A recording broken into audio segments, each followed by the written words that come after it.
अस्सलाम वालेकुम बाबा जी की हाल ने? अच्छा मैं दसना। हाँ बोलो ना की हाल? जी खैर शुक्र अल्लाह दा। खैर है। अच्छा बाबा जी एक ना साडे मुल्क दी ना कराची शहर दी एक लड़की है सीमा उसका नाम है, तो 4 बच्चे ने। ਤੇ ਉਹ ਪਾਕਿਸਤਾਨ ਨੂੰ ਛੋੜ ਕੇ ਇੰਡੀਆ ਚਲੀ ਗਈ, ਉੱਥੇ ਸ਼ਾਦੀ ਕਰ ਲਈ ਹੈ। ਉਸ ਉੱਥੇ ਸਲਾਮ ਸਾਡਾ ਕਿਹੜਾ ਮਜ਼ਹਬ ਹੈ ਉਹਨੂੰ ਛੋੜ ਕੇ ਉਹ ਇੰਡੀਆ ਜਾ ਕੇ ਹਿੰਦੂ ਸਾਰਾ ਹਾਂ ਪਸੰਦ ਕੀਤਾ ਤੇ ਉਹਦੇ ਨਾਲ ਸ਼ਾਦੀ ਕਰ। ਉਹਦੇ ਵਾਲੇ ਨੇ ਤੁਹਾਡਾ ਕੀ ਆਖਣਾ ਜਾਂ ਕੀ ਉਹਨੂੰ ਤੁਸੀਂ ਪੈਗਾਮ ਦੇ ਸਕਦੇ ਹੋ? ਚੰਗਾ ਕੀਤਾ ਜਾਂ ਗਲਤ ਕੀਤਾ ਹੈ? ਉਸ ਗਲਤ ਕੀਤਾ, ਉਸ ਆਪਣਾ ਦੀਨ ਕਿਉਂ ਛੱਡਿਆ ਜੀ ਹਾਂਜੀ। ਇੱਥੇ ਉਹਨੂੰ ਬੰਦਾ ਹੀ ਕੋਈ ਨਹੀਂ ਲੱਗਾ ਪਾਕਿਸਤਾਨ।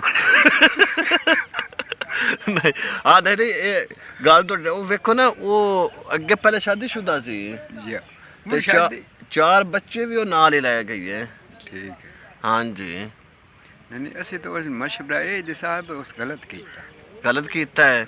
ਹੁਣ ਉਹ ਆਂਦੀ ਹੈ ਜੀ ਮੈਂ ਉੱਥੇ ਗੰਗਾ ਵੀ ਨਹਾਉਂਦੀ ਤੇ ਉਹ ਕਿ ਬੁੱਤਾਂ ਦੀ ਪੂਜਾ ਵੀ ਕਰਾਉਂਦੀ। ਗੰਗਾ ਜਿਸ ਟਾਈਮ ਉਹ ਨਹਾਉਂਦੇ ਮਜ਼ਹਬ ਦੇ ਵਿੱਚ ਉਹ ਹੁੰਦੇ ਨੇ ਵੀ ਜਿਸ ਟਾਈਮ ਅਸੀਂ ਆਪਣੇ ਇੱਥੋਂ ਹਜ ਕਰਨ ਜਾਂਦੇ ਹਾਂ ਨਾ ਮੱਕੇ ਮਦੀਨੇ ਜੀ ਜੀ ਤੇ ਅਸੀਂ ਨੇ ਵੀ ਸਾਡੇ ਗੁਨਾਹ ਮਾਫ ਹੋ ਜਾਣ। ਇਸੇ ਤਰ੍ਹਾਂ ਉਹ ਵੀ ਆਂਦੇ ਵੀ ਗੰਗਾ ਨਹਾਉਣ ਦੇ ਤੇ ਸਾਡੇ ਗੁਨਾਹ ਪਿਛਲੇ ਮਾਫ ਹੋ ਜਾਣ। ਕਿਆ ਕੀ ਉਹ ਸਾਡਾ ਫਿਰ ਮਜ਼ਹਬ ਜਾਂ ਸਾਡਾ ਜਿਹੜਾ ਸਲਾਮ ਉਹ ਮਜ਼ਹਬ ਹੈ ਉਹ ਫਿਰ ਆਪਣੇ ਉਸ ਜ਼ੁਬਾਨ 'ਚ ਉਹਨੂੰ ਕੀ ਉਹ ਕਹਿ ਸਕਦੇ? ਜੀ ਅਰਜ਼ ਇਹ ਬਈ ਸਾਡਾ ਜਿਹੜਾ ਮਜ਼ਹਬ ਹੈ ਨਾ ਉਹ ਇਜਾਜ਼ਤ ਨਹੀਂ ਦਿੰਦਾ। ਹਾਂਜੀ ਗੰਗੇ 'ਚ ਹਾਂ ਗੰਗੇ ਨੇ ਉਹ ਆਂਦੀ ਹੁਣ ਮੈਂ ਉੱਥੇ ਆਪਣੇ ਗੁਨਾਹ ਲਾਵਾਂ ਦੀ, ਉਹਨੂੰ ਗੁਨਾਹ ਲਾਵੇ ਦੀ ਜਾਂ ਅੱਗੇ ਨਾਲ ਵੀ ਗੁਨਾਹ ਪਾਵੇ ਦੀ? ਅੱਗੇ ਨਾਲ ਉਹ ਜ਼ਿਆਦਾ ਜ਼ਾਇਦ ਕਰਸੀ, ਅੱਗੇ ਨਾਲ ਜ਼ਾਇਦ ਕਰਸੀ ਜੀ ਹਾਂ। ਤੇ ਹੁਣ ਉਹ ਆਂਦੀ ਹੈ ਮੈਂ ਉਹਦਾ ਹੁਣ ਬਿਆਨ ਆਇਆ ਕਿ ਵੀ ਮੈਂ ਉੱਥੇ ਪਾਕਿਸਤਾਨ ਵਿੱਚ ਜਾਂ ਸਲਾਮ ਜਿਹੜਾ ਮਜ਼ਹਬ ਹੈ ਉੱਥੇ ਔਰਤ ਦੀ ਇੱਜ਼ਤ ਹੀ ਨਹੀਂ। ਮੈਂ ਇਸ ਵਜ੍ਹਾ ਤੋਂ ਆ ਗਿਆ ਕਿ ਉੱਥੇ ਇੱਜ਼ਤ ਹੈ ਉਸ ਮਜ਼ਹਬ ਵਿੱਚ। ਉਸ ਮਜ਼ਹਬ 'ਚ ਇੱਜ਼ਤ ਚੋਖੀ ਹੈ ਤੇ ਸਾਡੇ ਥੋੜੀ ਹੈ। ਜੇ ਸਾਡੇ ਮਜ਼ਹਬ 'ਚ ਤਾਕਤ ਬੜੀ ਤਾਕਤ ਹੈ ਸਾਡੇ ਸਾਡੇ ਮਜ਼ਹਬ 'ਚ ਜੀ ਦੁਨੀਆ ਝੁਕਦੀ ਹੈ। ਸਾਡੇ ਮਜ਼ਹਬ ਵਿੱਚ ਜੀ ਹਾਂ ਤਾਕਤ ਹੈ ਬੜੀ, ਇਸਲਾਮ ਵਿੱਚ ਬੜੀ ਤਾਕਤ ਹੈ। ਅੱਜ ਤੱਕ ਜਿਹੜੀਆਂ ਵੀ ਜੰਗਾਂ ਸਲਾਮ ਦੀਆਂ ਹੋਈਆਂ ਨੇ ਉਹ ਜਿੱਤੀਆਂ ਨਾ। ਇਹ ਤਾਂ ਐਵੇਂ ਕੋਈ ਊਠ ਦੀ ਪਾਦਾ ਹੈ ਜਿਹੜੀ ਹਾਂਜੀ ਹਾਂਜੀ ਐਵੇਂ ਨਵਾਂ ਉਹਨੂੰ ਇਸ਼ਕ ਲੱਗਾ। ਉਹ ਪਬਜੀ ਗੇਮ ਖੇਡਦੀ ਹੈ ਤੇ ਉਹਦੇ ਨਾਲ ਉਹਦੀ ਦੋਸਤੀ ਹੋ ਗਈ ਤੇ ਚਲੀ ਗਈ ਉਹਦੇ।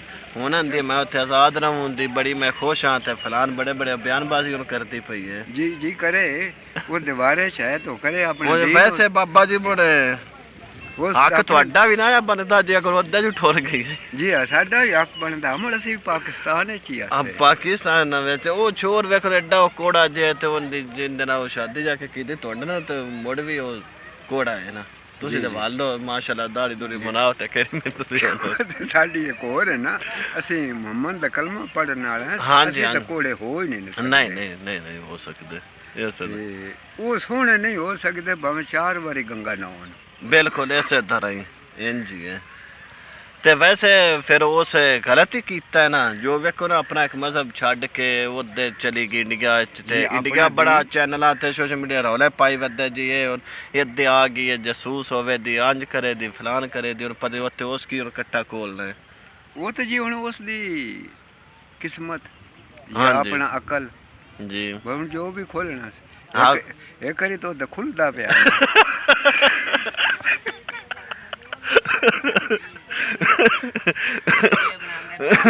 ਬਾਬੇ ਨੇ ਸਾਰਾ ਵਿਚਲੀ ਗੱਲ ਦੱਸ ਦਿੱਤੀ ਵੀ ਜਿਹੜਾ ਨਾ ਖੁੱਲਦਾ ਤਾਂ ਖੁੱਲੇ ਦਾ ਘਰ ਵੇਖ ਕੇ ਜਾਏਗਾ।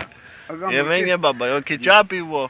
ਜੀ ਹੁਣ ਚਾਹ ਪੀਉਣਾ ਇਹ ਚਾਹ ਪੀ ਕਰ ਗਰਮ ਤੇ ਮਾਸ਼ਾਅੱਲਾ ਕਾਵਾ ਵੇਖੋ ਬਾਬੇ ਦਾ ਕਾਵਾ ਆ ਗਿਆ ਸਪੈਸ਼ਲ। ਜੀ ਤੇ ਉਹ ਤਾਂ ਹੁਣ ਇੰਡੀਆ 'ਚ ਹੋਏ ਗੰਗਾ 'ਚ। ਹੁਣ ਅਸੀਂ ਹੁਣ ਗਰਮ ਹੋ ਕੇ ਕੀ ਕਰਨਾ?